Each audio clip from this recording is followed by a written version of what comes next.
Hello बच्चों, good morning. कैसे हैं आप लोग? अच्छे ही होंगे। आज मैं आप लोग के बीच द्विघातीय बहुपद से संबंधित कुछ क्वेश्चन लेकर आया हूं।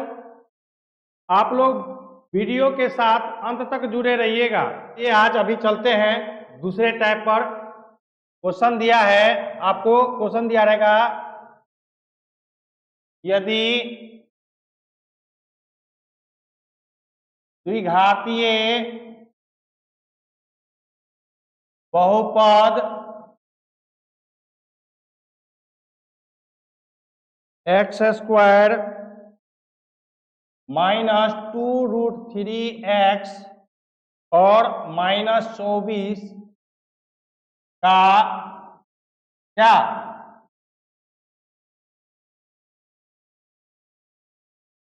का शून्यक ज्ञात करें एवं उनके संबंधों को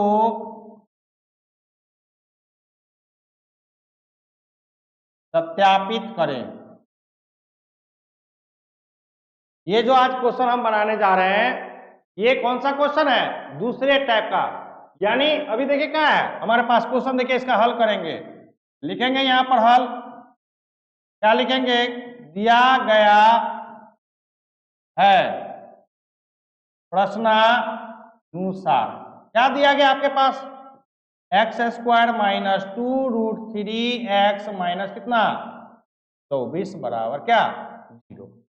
अभी आपको हमने क्या बताया कि बीच में अपरिमेय संख्या दिया रहेगा। क्या दिया रहेगा? बीच में अपरिमेय संख्या। तब इसको कैसे हम बनाएंगे, तो चलिए बनाने का हम लोग सीखते हैं। हम क्या करेंगे कि पहला पद और अंतिम पद को क्या करेंगे? साइड में गुना करेंगे। तो देखिए एक्स स्क्वायर गुना हमारे पास कितना है -24। अब देखिए इन दोनों का गुणनफल क्या आएगा? -24 एक्स स्क्वायर। क्या आएगा हमारे पास? -24 एक्स स्क्वायर। अब इस 24 में आपको क्या करना है, तो ध्यान रखिएगा कि आपके पास रूट में क्या दिया है? 3। यहां पर हमारे क्वेश्चन में क्या दिया? रूट में 3 दिया है। तो आप क्या कीजिए, इस 3 से इस गुणनफल में क्या कीजिए? भाग दे दीजिए। कितना दे देंगे हम लोग? भाग 3 से भाग देंगे, क्योंकि हमारे पास रूट में कितना है?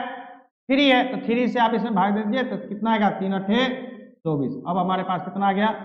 -8 एक्स स्क्वायर। अब इस 8 का क्या करना है? हमें गुणनखंड तरीका से बनाना है। गुणनखंड तरीका से बनाइए या अपवर्तक तरीका से बनाना। अपवर्तक दोनों आपके पास उपलब्ध है कि किस प्रकार से क्वेश्चन बनाना है। आपको जिससे सहूलियत लगे आप उस विधि से बनाइए। तो चलिए हम इसको गुणनखंड विधि से बनाते हैं। 8 का गुणनखंड निकालिए। तो 2 से कितना? 4, फिर 2 से कितना? 2। आपने ये 3 से तो डिवाइड कर दिया। अब इसका गुणांक कितना बच गया? 2। तो देखिए कि 2 जो बचा है, इन गुणनखंडों में क्या करेंगे? तो देखते हैं कि दोनों को गुणा कर देते हैं 4 और इस 2 को घटा देते हैं, तो फिर हमारे पास कितना आ जाता है? 2। लेकिन हमें यहां लाना क्या? -2। तो अब क्या करेंगे? बड़े वाले को माइनस कर लेंगे और छोटे वाले को क्या करेंगे? प्लस कर लेंगे। अब वैल्यू आ गया हमारे पास कितना? माइनस में। तब इस पद को कैसे तोड़ेंगे? तो लिखेंगे एक्स स्क्वायर। अब आप बड़े वाले को क्या किए? -4। तो -4 और जो रूट में संख्या रहेगा वही संख्या इसके साथ भी लगा दीजिए। √3 और x है तो x प्लस कितना? 2 तोड़े हैं तो 2√3 और x लगाना है। और हमारे पास कितना बच गया यहां पर? माइनस कितना? 24 बराबर क्या 0। तो देखिए हमने कैसे किए। पहले क्या किया हमने कि पहला पद और अंतिम पद को गुना कर लिए, इसके साथ चिन्ह के साथ कर लिए। अब इसमें क्या करना है कि आपके पास ध्यान रखना है, केवल रूट के अंदर जो रहेगा संख्या उसी से भाग देना है। तो रूट के अंदर कितना था हमारे पास? 3। हमने क्या किया? 3 से -24 से एक्स स्क्वायर में क्या किया? भागा दे दिया। अब हमारे पास कितना बच गया? -8x²। क्या बच गया?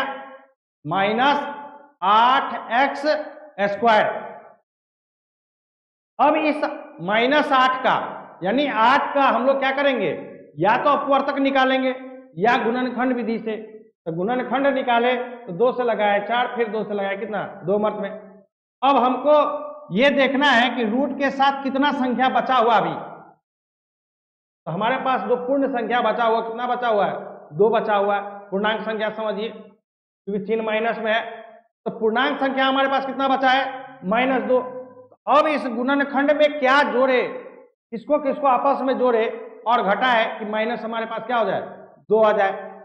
तो देखते हैं कि 2 दूनी 4 और 2 को आपस में जोड़ते और घटाते हैं तो हमारे पास क्या आता है? -2। तो -2 लाने के लिए क्या करेंगे? 4 को माइनस कर लेंगे और 2 को क्या करेंगे? प्लस कर लेंगे। अब देखिए, जब ये करने के बाद इसके साथ हमें क्या लगा देना है? यहाँ पर √3, यहाँ पर भी √3, ये भी आ गया √3 और इसके साथ x है तो यहाँ भी लगा देंगे कितना? x। देखिए ना कि -4 √3 में से +2 को √3 घटाएंगे तो कितना बचेगा हमारे पास? -2 √3x। आ गया कि नहीं? आ गया। देख लीजिए, अब हमारे पास कितना पद बच गया? बन गया 4 पद। अब हमारे पास कितना पद बना? 4 पद। अब हम कॉमन लेंगे, तो चलिए कॉमन लेते हैं। यहाँ दोनों में क्या मिल रहा है? x कॉमन ले लीजिए। यहाँ से x माइनस यहाँ क्या बच गया? 4 √3 प्लस। अब देख रहे हैं कि यहां पर हमारे पास कुछ तो कॉमन ही नहीं आ रहा। जब तक कॉमन नहीं आएगा तब तक मेरा क्वेश्चन बनेगा ही नहीं। हम कैसे कॉमन करें? तो देखते हैं कि कैसे बनाया जाता है। देखिए, ये जो हमारे पास अंतिम पद कितना है? 24 है। हम इस 24 को क्या लिख सकते हैं? 24 को ऐसे लिख सकते हैं, 2 गुना 24 को क्या लिख सकते हैं? 24 को 2 गुना 2 दूनी 4, 4 दूनी 8, 8 3 कितना? 24। ठीक है, हम इसको एक स्टेप और लिख सकते हैं। क्या लिख सकते हैं? 2 गुना 2 गुना 2 गुना इस 3 को क्या लिख सकते हैं? √3 गुना √3। हाँ या ना? क्योंकि √3 क्या होता है? √9 और 9 का वर्गमूल क्या होता है? 3। हमारे पास फिर वही संख्या आ जाता है। तो अब देखिए, इस 24 को क्या लिख सकते हैं? 2 गुना 2 गुना 2 गुना कितना? √3 गुना कितना? √3। अब तो मिल रहा है ना? देखिए, 2 मिल गया, एक √3 यहाँ से, एक √3 यहाँ से मिल गया, तो जो मिल गया उसको बाहर कर लीजिए। 2 √3 हमने बाहर कर लिया। हमारे पास यहाँ से कितना बच गया? x माइनस है तो माइनस। अब देखिए, यहाँ से 2 निकल गया और √3 निकल गया, तो बचा क्या हमारे पास? 2 दूनी 4 और 1 √3। और आपको हमने पिछले क्लास में बताया है, पिछले वीडियो में आप देख सकते हैं कि जो संख्या इसमें आएगा वही संख्या इसमें भी आना चाहिए। तो देख लीजिए कि कैसे हमने लाया। इसी प्रकार से आप सरल तरीका से भी बना, इसे सरल, सबसे सरल तरीका से हम अभी आप लोग को बता रहे हैं। अब देखिए क्या है हमारे पास? x माइनस क्या? 4 √3 मिल रहा है, कॉमन ले लिए। अब यहां से बच गया क्या हमारे पास? x, और यहां से क्या बच गया हमारे पास? +2 √3 बराबर क्या? 0। अब आपको क्या करना है? आपको हम बताए हैं कि हमें क्या करना है, इसका बारी बारी से क्या करना है? गुणनखंड को 0 के बराबर करना है। तो चलिए दोनों गुणनखंड को 0 के बराबर कीजिए। x माइनस 4 √3 बराबर कितना? 0 और x प्लस 2 √3 बराबर कितना?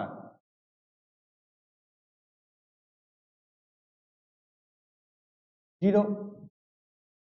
x तो माइनस में तो उधर क्या? प्लस में 4 √3, x प्लस है तो उधर -2 √3। ये अल्फा आ गया, ये बीटा आ गया। अब आपको करना क्या है? इनके मूलों के बीच को क्या करना है? संबंध को सत्यापित करना है। अब हमें क्या करना है? इनके मूलों के बीच का क्या करना है? संबंध को सत्यापित करना है। तो चलते हैं हम लोग। हमारे पास जो समीकरण दिया हुआ था क्या समीकरण दिया हुआ था, एक्स स्क्वायर माइनस 2√3x और माइनस कितना दिया हुआ था, -24 बराबर 0। हम लोग लिख लेते हैं यहां से a बराबर कितना, a इसके साथ कुछ नहीं है तो कितना 1, b बराबर कितना, देखिए अब माइनस है तो माइनस लिखेंगे, -2√3 और c के जगह भी क्या है हमारे पास -24 तो -24 लिखेंगे। अब हमारे पास पहला संबंध क्या आता है, पहला संबंध क्या आता है, मूलों का योग। पहला संबंध क्या आता है, मूलों का, हाँ, मूलों या शून्यकों का योगफल।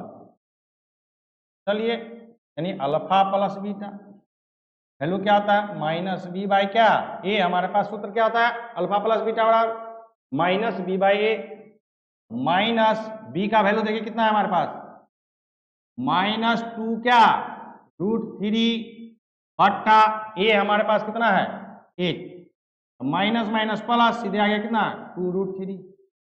अब हमारे पास जो वैल्यू आया है उससे अल्फा प्लस बीटा निकालते हैं। अल्फा प्लस बीटा बराबर क्या, अल्फा का मान देखिए कितना हमारे पास, कितना 4√3 प्लस बीटा का मान हमारे पास कितना -2√। देखिए दोनों सेम है, 4 प्लस में 2 माइनस में, तो 4 में से 2 घट जाएगा कितना 2√3। देखिए ये दोनों क्या आया, समान आया कि नहीं है। दूसरा जो संबंध है वो क्या है, मूलों का गुणनफल, यानी अल्फा इंटू क्या बीटा। अल्फा हमारे पास फॉर्मूला क्या आता है इसका, अल्फा इंटू बीटा का c बाई ए। तो देखिए c हमारे पास कितना है -24 बट्टा a हमारे पास कितना है 1, कितना आ गया -24। अब हम क्या करेंगे, जो हमारे पास मान आया उससे बनाएंगे, अल्फा इंटू बीटा बराबर क्या, अल्फा का मान देख लीजिए कितना 4√3 गुना बीटा का मान कितना -2√3। इसको निकालते हैं तो 4 दूनी 8 -8 गुना √3 कितना 3, कितना आ गया -24। देखिए इन दोनों का मान क्या हो गया, बराबर हो गया। देखिए किस प्रकार से क्वेश्चन को क्या किया जाता है, बनाया जाता है।